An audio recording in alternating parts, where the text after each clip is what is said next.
Medyo malaki-laki. Dapat makakuha tayo ng 45 pieces dito. Ito lang yung maganda. So ang total niya ilagay ko sa screen ha. Ako si Akong, may pera sa basura. Tamang lason tayo ngayong araw, mag-open tayo ng bale ng caps. Mataas yung quota natin dito. I-explain ko sa inyo mamaya kung ano yung quota. Ipapakita ko sa inyo lahat ng mga kuha natin dito. Ipapakita ko sa inyo yung code sa mga may balak mag-open ng bale ng ganito. Check nyo lang. Basta mag-stay kayo hanggang dulo, ipapakita ko sa inyo kung magkano profit natin dito, kung magkano yung puhunan and all.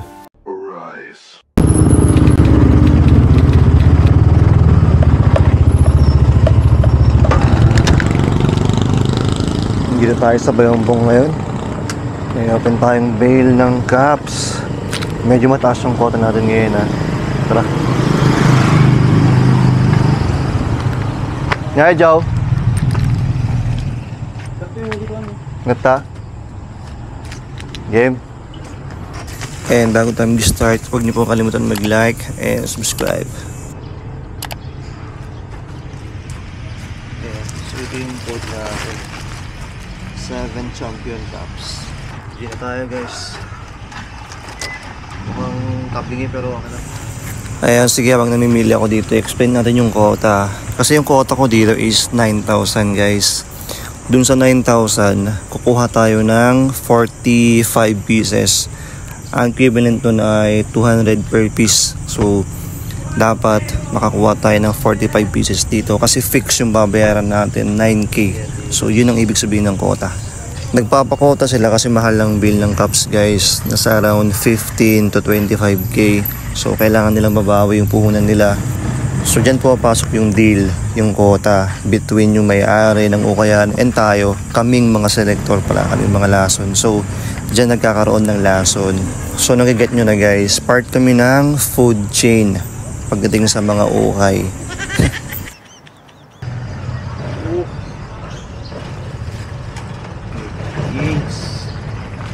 And guys, sana nag-get nyo na kung bakit may quota, kung bakit may lason, bakit meron kami minsan. So, huwag kayong magalit ha kung meron kaming mga lason. Part ng game yan. Part kami ng food chain and business is business lang yung tatandaan.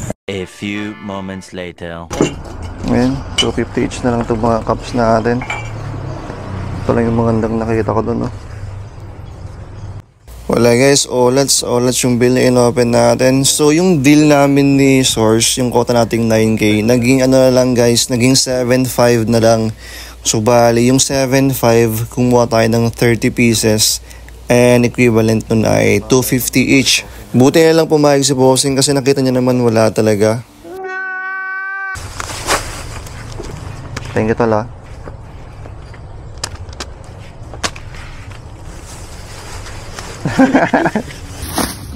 Nakuha na tayo guys. Iyan ko lang iayos ko lang pag may flex ko lang mas mabilis. Ayan, so bali meron tayong 5 na categories. Meron tayo ditong closed cap or fitted cap, tracker or net cap, mga snapback, mga dad hats, tapos meron tayo ditong mga waway or mga bucket hat. Unahin natin dito sa list. Meron tayo ditong yan, Patagonia, ganda nito. And yan. Tapos mamaya pala, i-try ko i-compute kung magkano kikitain natin dito kasi yung puhunan natin dito mabot tayo ng 7,500. Lumabas to na 250 each. So nakakuha ako ng 30 pieces doon. Mamaya try natin gawa ng computation kung magkano pwede natin or possible na kitain natin kung mga gantong may quota-quota. Pakanda rin may idea kayo. Wait lang guys, timing naman dito tayo sa tapat ng aso. Bad trip, mulan kasi wala tayong spot. Yung shop alam nyo naman inaayos. So balik tayo dito. Ito may Patagonia. Yan may Patagonia. Nakano to? Naka-embroidered yan. Yan, tracker or net. Ayan, Patagonia.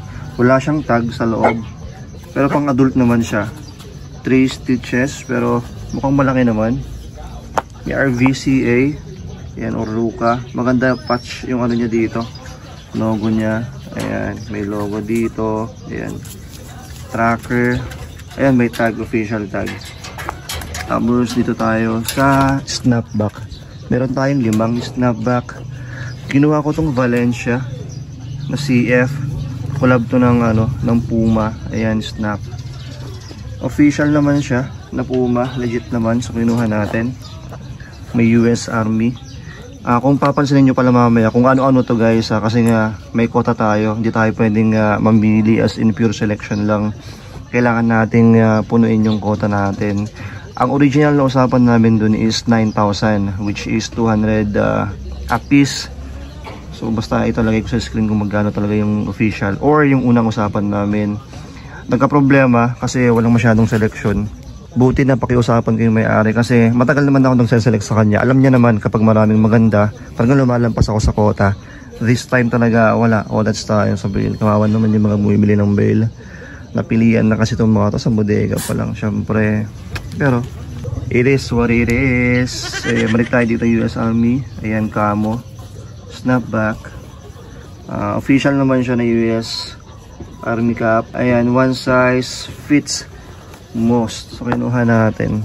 May vintage na Columbia dito. Columbia Hunting. Ayan, hindi ko alam kung ano to. Peacock ba yan o ano. Pero orange siya. Ayan, Columbia. Velcro pala to. Sorry, dapat nandun yun. And yan, vintage tag. Unisex. One size fits all. Maganda. Green underbrim. Ayan. Meron tayo nakuhang LA. Lakers. Pero bootleg lang to guys, hindi to official. Ayan yung ano niya, Lakers. Snap, wala to. Wala siyang tag or kung ano-ano, kaya considered na bootleg. Ayan. Ito lang yung maganda. Nakikita ko na medyo above 500. The rest dito, basta mamaya tingnan natin. May Kings, may Lamat to. Kaya tanggalin yung sticker guys, nagkakalamat kasi yan habang tumatagal. M&S, Snap, may details yung underbrim nyo. LA Kings, ganda. Official naman siya or legit naman siya. M&S, ayan, cotton, poly, dated to mga to. Ayan, may barcode dyan. Yung 13, yan, nirelease nung 2013. Hockey. Punta tayo dito sa mga bucket hat. Ito medyo faded na. Pero maganda kasi. Ayan, Adidas. May mga date rin itong mga Adidas guys. Sinabi ko na ata ito nung mga previous Lason edition natin. Ayan, release ng 2022. FedEx Express. Ayan, na bucket. Maganda, may tali siya. Ayan. Cobra yung tag. Ito, ano to? Hydroactive sabi niya. May mission sa harap. May konting dumi lang dyan. Sana malis natin. Ganito yung loob niya. Ayan, may tali rin sa kinuha natin. Nike to. Ayan, Nike. Ang ganda nito Ayan, medium to large. Bakit nagka-green? Neon green. Wait nga. Basta neon green yung ayan, medium to large. And meron tayong vintage na Real 3. Ayan, Real 3. Ito yung loob niya, orange. Pwede itong reversible. Ang dumi pala ng loob niya. Ayan. Next dito tayo sa fitted or close cap. Ayan, LA. Ayan, linis lang itong mga to. Anong size? Yan, may size to. 5'8". Legit naman. Ang problema kasi or sakit ng mga fitted cap, karton kasi yung brim niyan guys So karamihan kasi malambot na kapag galing na ukay, pero ito matibay pa. Ayan, again mga karton ang mga brim ng mga fitted cap. Karamihan. May Adidas. Ayan. Adidas dito. Legit naman yan. Tignan natin may tag yan, 2014. May Element. Ganda nito. Ayan. Itim na itim. I mean pulang-pula pa siya. Gray underbrim. Maganda size. Small to medium. May Santa Cruz. Ayan. Nuera. Ayan. Nuera size 7/1/4. And meron tayong Vans. Sana malis natin yan Yun ang nakita kong issue. Ganda ng colorway nito, black. Tapos brown. Ayan, brown. Anong size nito? Wait lang ah. Hindi ko makita yung size eh. Small to medium. Ayan, panghuli dito tayo sa mga dad hat. Ang ganda nito. Kinuha ko kasi yung colorway niya para siyang mga ano yun? Mighty Ducks. What? Ay hindi, yung Mighty Ducks. Dolphins pala. Para siyang mga Dolphins colorway. Grand Ole Opry, sabi niya. Ayan, may lamat yung brim dito. Ay, parang dumilim yung screen natin. Nashville. Ganyan yung lock niya. Pa-velcro sa likod. Ayan. Cotton lang to. Meron tayong camo na Lululemon. Ayan. LSU Tigers. May Tigers dito na dad hat. Ayan yung tag niya. May P. Primitive. Medyo faded yung brim. Ayan, may primitive dito. Ayan. May tag naman. Ito kinuha ko pero sira yung ano nito. Yung likod niya. Ayan oh. May perdibli pa eh. Parang nasira na yung velcro niya. Wala nang kapit. Gawin ko na lang snap soon. Baka ito lang hindi ko masasama pag nag-upload tayo. I-upload ko pala itong mga to guys. Ano ba ngayon? Malapit na magkatapusan na. Siguro first week, next month, i-upload ko itong mga to. Mag-upload kasi tayo ng mga t-shirt and mga kung ano-ano. This Friday pala bukas mag-upload ako ng mga bago guys. Check nyo itong mga to. Naka-t-shirts na ako. Naka-t-shirt na ako. Ayan. Kung meron kayong gusto sa mga t-shirt natin ito. Dami. Halo-halo yan. May pants. May shorts. Pero karamihan t-shirt. Around 70 plus items tayo. Meron din tayo mga cups. Balik tayo dito. Ayan. Ayan. New era. Linis lang to. Tsaka paltan ko na lang. Nag-change snap ako Tapos nagre-restore rin ako. Kailangan lang itong mga restoration.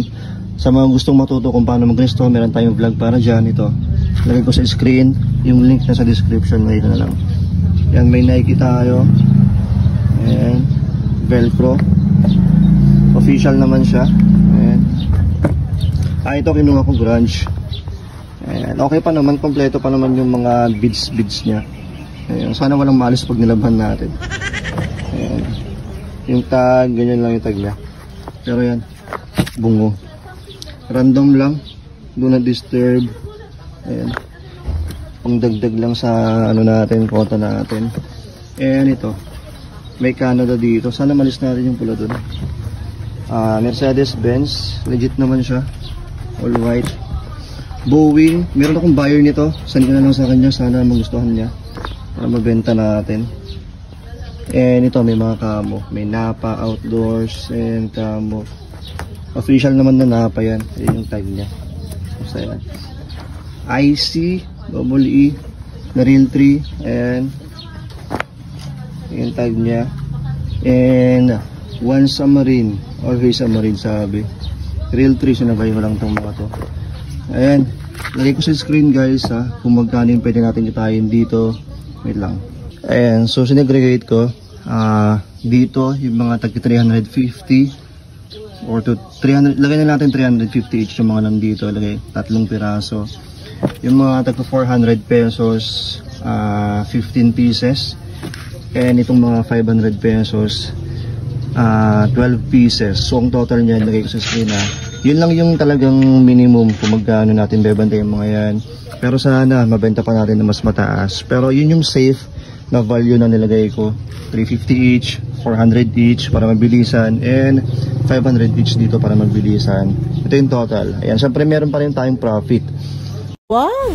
Grabe yung mga bill ng cups ngayon, no? Wala man lang pangdiinan na lumalabas, hindi gaya dati. As in, meron mga isang cup na worth 1,000, gano'n mabababay mo agad. Ngayon, puro ganyan. Wala man lang matino. Ano masasabi nyo guys? Mag-comment naman kayo. Sa mga talagang solid sa cup game dyan, mag-comment kayo. Ibang-iba na talaga ngayon. O ano masasabi nyo? Pangit lang ba yung bail na nakuha natin? I mean yung inopen natin? Pangit ba yung brand? Ano ba mas magandang brand ngayon para may recommend natin sa mga gusto mag-open ng cups, ng bail ng cups? Comment kayo guys ha. Salamat. Kailangan lang natin syempre linisan itong mga to. I-restore natin itong mga to para presentable pag pinost natin and ready to use na para magustuhan ng ating mga customers. Okay?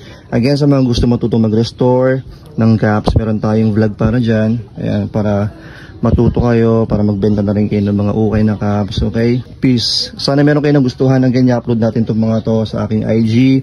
First week, next month. This Friday, again, meron tayong upload ng mga t-shirt, jorts, and pants. Okay? Dami ito. Peace na, I'm out. Lagi yung tatandaan, may pera sa basura.